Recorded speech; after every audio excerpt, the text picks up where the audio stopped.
If you have ever caught yourself replaying a single text message from someone for hours, refreshing their profile, or daydreaming entire conversations that never happened, you are not in love. You might be in something psychologists call limerence, and a 2026 review in the journal Brain Sciences calls it one of the most under-recognized states in modern mental health. The hashtag for it on TikTok now sits past 35 million posts, and most people running it through their nervous system have never heard the word. Limerence was coined in 1979 by psychologist Dorothy Tennov at the University of Bridgeport. She studied more than 500 people across years of interviews and found a pattern that did not match any clean definition of love. She called it an involuntary, intrusive, obsessive state of romantic fixation, fueled less by the actual person and more by the feeling that person triggers inside you. Helen Fisher, the Rutgers University biological anthropologist who scanned the brains of people in obsessive early-stage attraction, found something striking.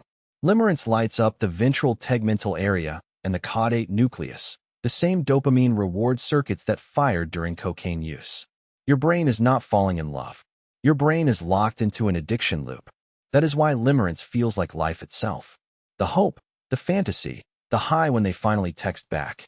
Tennov called it the limerent object, because the person you are fixated on stops being a real human and becomes a screen onto which your nervous system projects every unmet need from your past. A 2024 paper in Cognitive Therapy and Research linked chronic limerence to insecure attachment styles, especially anxious attachment formed in early childhood. The British Psychological Society reported in 2025 that adults with ADHD are particularly vulnerable because the understimulated dopamine system grabs onto novelty and uncertainty like a lifeline. Here is the dangerous part. Limerence is fed by intermittent reinforcement. That is the same reward schedule used in slot machines.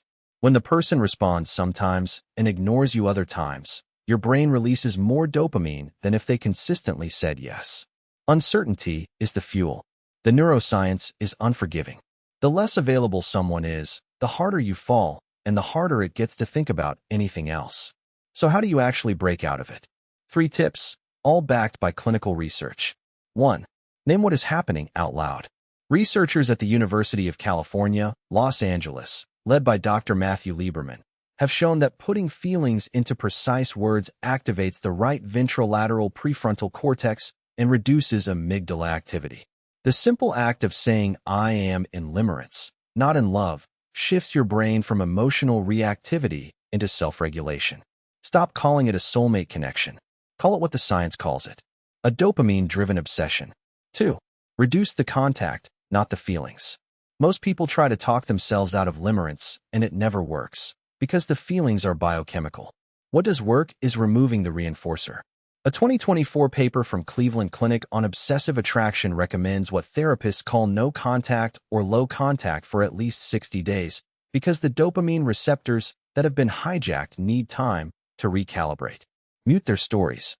Take their number off your home screen. The goal is not punishment. The goal is to let your nervous system find baseline again. 3. Build a real-life dopamine portfolio. The Mayo Clinic and Stanford Lifestyle Medicine both teach this.